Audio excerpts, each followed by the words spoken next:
Hi friends, আজকে আমি তোমাদের কাছে নিয়ে চলে এসেছি একটা নতুন রেসিপি, মাছের মাথা দিয়ে বাঁধাকপির তরকারি। তাই জন্য এখানে বাঁধাকপিগুলো কুচিয়ে রেখেছি আর ওর সঙ্গে আলুও ছোটো ছোটো করে আমি কুচিয়ে রেখেছি। এরপর লাগবে আমার সবুজ মটর। সবুজ মটরগুলো আমি ভালো করে ছাড়িয়ে রেখেছি। এরপর ধুয়ে রাখা আদা রসুন কুচি নিয়ে নিয়েছি। আর এরপর নিয়েছি পেঁয়াজ কুচি, টমেটো কুচি আর কেটে রাখা ধনেপাতা কুচি। আর এখানে সবথেকে যেটা ইম্পর্ট্যান্ট, মাছের মাথা, সেটা আমি ভেজে রেখে দিয়েছি। এরপর কড়াতে তেল দিয়ে দিচ্ছি। কড়াটা ভালো করে তেলটা গরম করে নিচ্ছি। এরপর দিয়ে দেব পেঁয়াজ কুচি।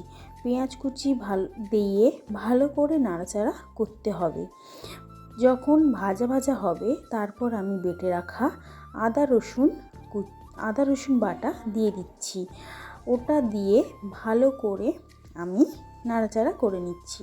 এরপর দিয়ে দেব নুন, হলুদ আর শুকনো লঙ্কা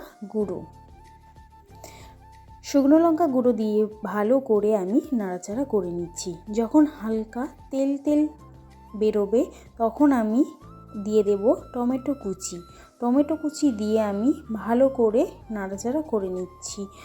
ওটা যখন গলে গলে যাবে তখন আমি দিয়ে দেব সবুজ মটর দিয়ে আমি আবারও ভালো করে নাড়াচাড়া করে নিচ্ছি।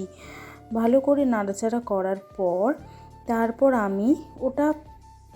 আমি ওটা নাড়তে নাড়তে এদিকে ভেজে রাখা মাছের মাথাগুলো গুঁড়ো করে নিচ্ছি। আর গুঁড়ো এমনভাবে করবে যেখানে গুঁড়োও ঠিক হবে না, আবার গোটাও থাকবে না। গুঁড়ো আমার হয়ে গেছে। এরপর আমি বাঁধাকপি আর আলুটা দিয়ে দিচ্ছি। দিতে একটু নাড়তে হবে। আর পুরো বাঁধাকপিটা দিয়ে দিচ্ছি। আমি পুরো বাঁধাকপিটা দিয়ে দিয়েছি। এরপর আমি ঢাকাটা দিয়ে দেব।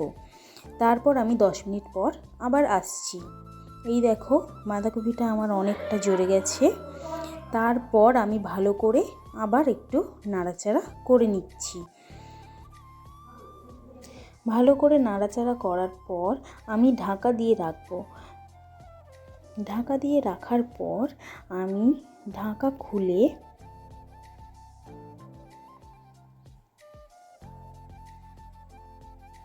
ভেজে রাখা মাছের মাথাগুলো আমি দিয়ে দেব। ভেজে রাখা মাছের মাথাগুলো দিয়ে আমি আবারও ভালো করে নাড়াচাড়া করব।